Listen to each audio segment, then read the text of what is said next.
Hello everyone, welcome back to Suraiya's dream.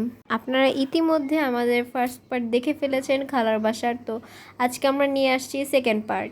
তো second পার্টে আমরা কি করলাম সব কিছুই আপনাদের সাথে শেয়ার করব। তো প্রথমেই আমরা রিক্সাতে করে চলে গেলাম হচ্ছে লেকে, ধানমন্ডি। তো ধানমন্ডি লেকে অ্যাজ ইউজুয়াল অনেক ভিড়, যদিও উইকেন্ডে ভিড়টা থাকে বেশি। তো গিয়ে দেখতেছি যে OMG কুস্তি খেলা চলতেছে। তো আমার ভাইরা তো একদম এক্সাইটেড, কিন্তু আফসোস খেলা ইতিমধ্যে শেষ হয়ে গেছে।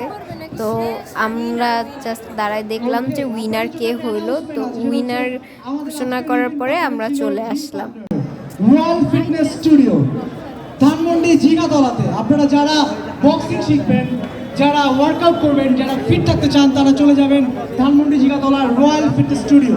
এবং আমাদের সাথে ইভেন্ট পার্টনার ছিল ঢাকা কার্নিভাল, এবং আমাদের সাথে আজকে কমিউনিটি পার্টনার ছিল আমরা। এরপরে আমরা একটু লেকে দাঁড়াইছিলাম, আম্মুরা একটু ছবি ভিডিও নেবে তাই। তো একটা মজার কাহিনী শুনেন। এখানে তখন হিজড়ারা আর কি থার্ড জেন্ডার যারা, তারা প্রচুর মানে ঝামেলা করতেছিল এই জায়গাটার মধ্যে এসে। সবার কাছেই খুবই বিব্রতকর পরিবেশ তারা তৈরি করে ফেলছিল। তো আমরা তাড়াতাড়ি করে ওই জায়গা থেকে চলে যাই। গিয়ে হচ্ছে একটা এখানেই চায়ের একটা ভালো দোকান আছে, তো ওখানে বসলাম আমরা সবাই মিলে।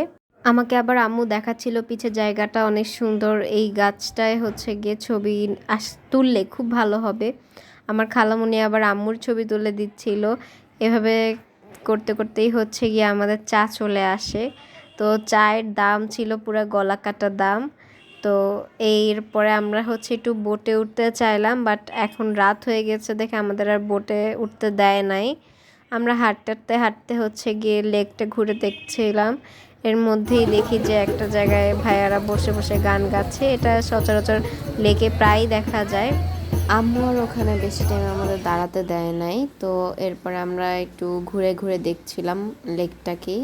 এরপরে সামনেই হচ্ছে দেখতে পেলাম একটা মেয়ে চুড়ি নিয়ে বসেছে, হাতে তৈরি সব কিছু জিনিস। শুধু চুড়ি ছিল না, সাথে ছিল রিং, গলার মালা থেকে শুরু করে আরও অনেক কিছু। তো আমরা হচ্ছে গিয়ে দেখতেছিলাম, সেখানে কিছু নেওয়া হয় নাই। তারপরে আমরা হচ্ছে BFCতে যাব।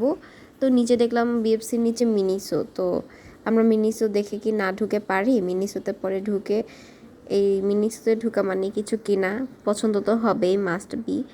তো আম্মু আর খালামুনি দুইটা ব্যাগ নিল রেগুলার ইউজের জন্য।